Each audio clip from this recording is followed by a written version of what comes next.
अब बात 1986 में शुरू हुई वीपीआरपीएल की। 2,500 करोड़ रुपए के मार्केट कैप वाली वीपीआरपीएल देश की सबसे तेजी से बढ़ती हुई इंफ्रा डेवलपमेंट कंपनियों में से एक है। कंपनी की 4 प्रमुख कैटेगरीज हैं, वाटर सप्लाई, रेलवे, रोड और सिंचाई नेटवर्क प्रोजेक्ट्स पर काम करती है। आज ये कंपनी हमारे रडार पर इसलिए है क्योंकि कंपनी को मल्टीपल ऑर्डर्स मिले हैं जिनकी वर्थ 430 करोड़ रुपए के आसपास बन रही है। तो कहां से ये ऑर्डर मिले हैं, क्या डिटेल्स हैं, कब तक पूरे होंगे ऑर्डर और कंपनी की आय में ये कब रिफ्लेक्ट होते दिखाई देंगे, इन सारे सवालों के जवाब जानने की कोशिश करेंगे और आगे भी समझेंगे कि आगे किस प्रकार की इनकी ऑर्डर पाइपलाइन है और क्या प्लान है कंपनी का। चलिए विदाउट फर्दर डिले जोड़ते हैं कंपनी के एमडी श्री मनोहर पुंगलिया जी को। Mister Pungalia sir, good afternoon, बहुत स्वागत है आपका जी बिजनेस पे। सर सबसे पहले तो हम शो की शुरुआत, इंटरव्यू की शुरुआत आपके ये जो रिसेंटली आपको ऑर्डर्स मिले हैं पिछले कुछ दिनों में जो 430 करोड़ के वर्थ के बन रहे हैं, कहाँ से ऑर्डर मिले हैं सर, इनकी डिटेल्स बताइए और इनका रिफ्लेक्शन आपकी आय पर, आपके रेवेन्यूज पर कब तक दिखेगा सर, वो भी जरा दर्शकों को समझाइए। मैम, सबसे पहले हमारे को एक अब रेलवे का वर्क मिला था, 90.89 करोड़ का था। और अभी रिसेंटली 24 तारीख को हमारे को गोवा का एक वाटर सप्लाई का प्रोजेक्ट मिला था, वो 67 करोड़ का था।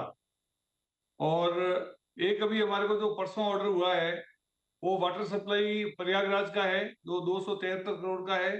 वो ऑलरेडी हमारा वहां पे प्रयागराज में एक वाटर सप्लाई का प्रोजेक्ट 500 करोड़ का चल रहा है, उसी के एकदम पास में ही ये काम है हमारा, जिसका हमारे को अभी ऑर्डर मिला है वाटर सप्लाई का। अच्छा सर, इसकी टाइमलाइन क्या है सर, ये जो तीनों प्रोजेक्ट्स आपको मिले हैं कब तक आप एग्जीक्यूट करके दे देंगे इन्हें? इसमें सबकी अलग अलग, जैसे गोवा का है उसमें 18 महीने का टाइम पीरियड है, और जो प्रयागराज का मिला है उसमें 24 महीने का टाइम पीरियड है। अच्छा अच्छा sir, apart from these projects, ये जो आपको 2-3 प्रोजेक्ट्स अभी हाल ही में मिले हैं, आपकी टोटल ऑर्डर बुक कहाँ है सर? मतलब वित्त वर्ष FY4 क्या उसकी पूरी आपने ऑर्डर बुक कंप्लीट कर ली है या उसका भी अभी एक्सटेंशन है? और अभी फिलहाल ये जो एक क्वार्टर अब जा रहा है इस वित्त वर्ष का, अभी आपकी ऑर्डर पाइपलाइन कहाँ स्टैंड करती है सर? जैसे मार्च के अंदर हमारी 4,700 करोड़ के अप्रोक्सीमेट ऑर्डर बुक हमारे पास है पेंडिंग, मार्च की। ओके।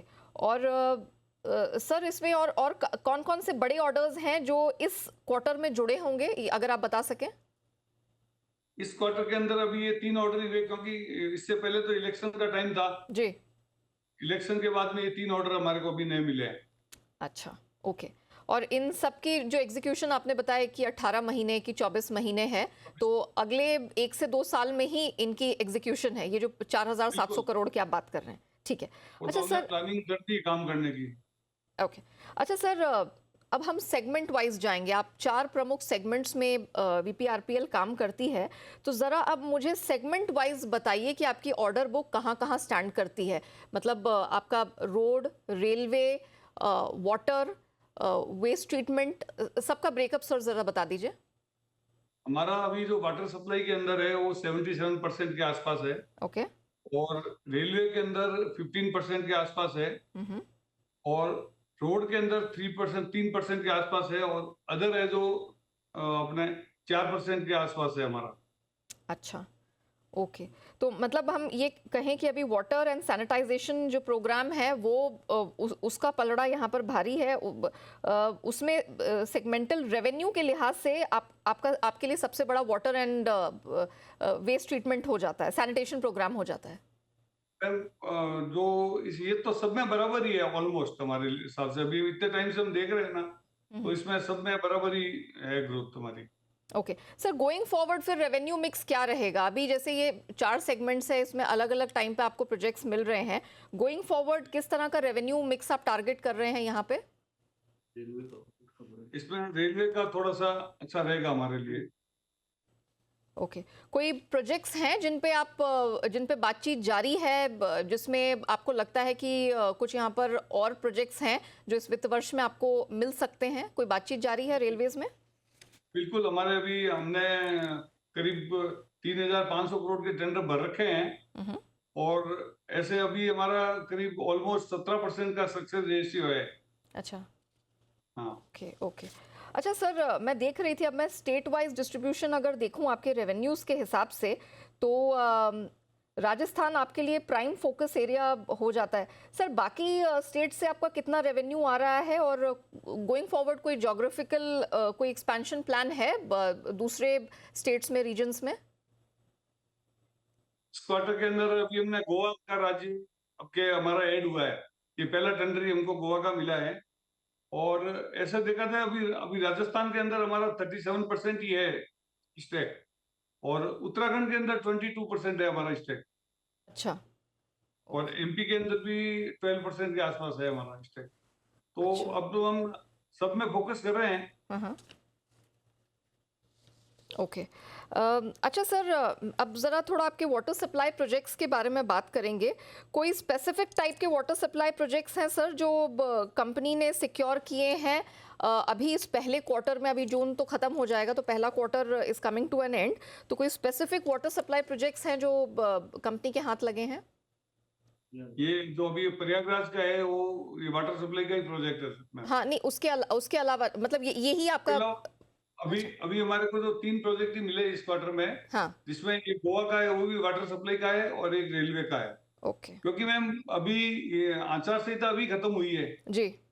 तो अभी टाइम तो हमको कम ही मिला है। तो अभी ये 3 प्रोजेक्ट है, बाकी के अभी हमारे पाइपलाइन में है। ओके। वाटर सप्लाई के भी है, और रेलवे के प्रोजेक्ट भी चल रहे हैं, ठीक है। जिसमें हमने पार्टिसिपेट कर रखे हैं। Okay, very well.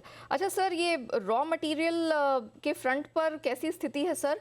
किसी प्रकार का इम्प्रूवमेंट दिख रहा है, या गोइंग फॉरवर्ड कोई दिक्कतें आपको रॉ मटेरियल प्राइसेस को लेके दिख रही हों? नहीं मैम, स्टेबल है करीब करीब। ओके, प्राइसेस यहाँ पर स्टेबल हैं। अच्छा सर, आप एज एन इंडस्ट्री आपकी एक्सपेक्टेशन क्या है इस बजट से? अभी इस बजट तो ठीक ही रहना चाहिए। इंफ्रा के अंदर ऐसे सेंट्रल गवर्नमेंट का भी पूरा फोकस है, हम्म। और स्टेट गवर्नमेंट के भी काफी फोकस रहता है। तो हम समझते हैं कि अच्छा ही रहेगा हमारे लिए तो आने वाला टाइम। ओके। अच्छा सर, एक चीज़ जाननी थी मुझे। NHAI है, ऐसी खबरें हैं कि 20,000 करोड़ के बड़े हाईवे प्रोजेक्ट्स लेकर आ रही हैं, तो इस स्पेस में सर आपका कोई प्लान है, अगर आप बता सकें? अभी मैम एनएचआई के अभी जो टेंडर लग रहे हैं, हम भी उसमें पार्टिसिपेट अपन करने की कर रहे हैं प्लानिंग। अच्छा। अच्छा सर, रोडवेज में भी आपकी प्रेजेंस है, सो एग्जैक्टली जब आप कहते हैं कि रोडवेज में के काम से आप जुड़े हुए हैं, तो किस टाइप का काम है सर, और कोई प्रोजेक्ट्स हैं जो स्पेसिफिकली आप रोडवेज में ही फोकस करके देख रहे हैं? मैम अभी हम लोग रोडवेज का राजस्थान के अंदर ही काम कर रहे हैं, हम्म। जिसमें रोड वर्क है, ब्रिज के काम है, हम्म। वो भी हमारे एनएचआई के काम चल ही रहे हैं।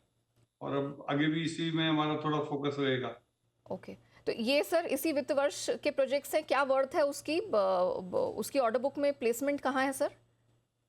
इसमें हमारा करीब 4% के आसपास है, अभी हमारे पास में ऑर्डर बुक है। अच्छा। ओके, और इसी साल की एग्जीक्यूशन है सर, टाइमलाइन? हाँ, इसी साल का एग्जीक्यूशन है। अच्छा। अच्छा सर, अभी आपके डेट की स्थिति क्या है सर, अगर आप बता सके ज़रा?